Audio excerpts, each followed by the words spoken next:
జిల్లా కేంద్రంలోని చాణక్య ఇంటర్నేషనల్ పాఠశాలలో ఆదివారం జిల్లా చెస్ అసోసియేషన్ ఆధ్వర్యంలో ఆదివారం అండర్ 9, 13 బాలబాలికల జిల్లా స్థాయి చెస్ ఎంపిక పోటీలు ఉత్సాహభరితమైన వాతావరణంలో సాగాయి. ఈ పోటీలో ఉమ్మడి జిల్లాకు చెందిన విద్యార్థులు ఎంతో ఉత్సాహంగా పాల్గొన్నారు. పోటీలో విజేతలైన బాలబాలికలకు జిల్లా గిరిజన క్రీడాకార అధికారి పార్థసారథి ముఖ్య అతిథిగా హాజరై పాఠశాల డైరెక్టర్ అమీరుద్దీన్తో కలిసి బహుమతులు ప్రదానం చేశారు. చదరంగం జ్ఞాపక శక్తిని పెంచడంతో పాటు విపత్కర పరిస్థితుల్లో నిర్ణయాలు తీసుకునే సామర్థ్యాన్ని పెంపొందిస్తుందని తెలిపారు. మేధస్సును పెంచే చదరంగాన్ని ప్రతి ఒక్కరూ ఆడాలని సూచించారు.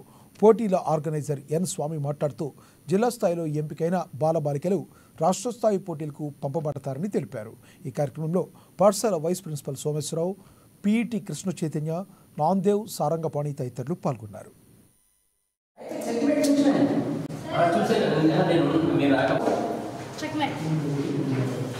జిల్లా చెస్ అసోసియేషన్ ఆధ్వర్యంలో ఈరోజు జిల్లా స్థాయి అండర్ 9, అండర్ 13 బాలబాలికల చదరంగం ఎంపిక పోటీలు చాణక్య ఇంటర్నేషనల్ పాఠశాలలో నిర్వహించబడుతున్నాయి. ఇక్కడ గెలుపొందిన టాప్ 4 బాయ్స్ అండ్ గర్ల్స్ని ఈ నెల 23న ఎల్బీ స్టేడియంలో జరిగే రాష్ట్ర స్థాయి పోటీలకు ఎంపిక చేయబడుతున్నారు. అదేవిధంగా under 13 boys and girls November 30, December 1వ తారీఖున ఎల్బీ స్టేడియంలో జరిగే రాష్ట్ర స్థాయి పోటీలకు ఎంపిక చేయబడతారు. రాష్ట్ర చెస్ అసోసియేషన్ ఆధ్వర్యంలో వారి సౌజన్యంతో ఇక్కడ ఈ పోటీలు నిర్వహించబడుతున్నాయి.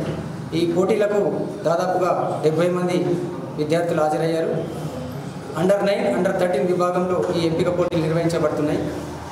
భవిష్యత్తులో కూడా మరి జిల్లాలో ఈ చదరంగాన్ని అభివృద్ధి చేయడానికి మేము రాష్ట్ర చెస్ అసోసియేషన్ ఆధ్వర్యంలో కృషి చేయడం జరుగుతుంది. జిల్లా చెస్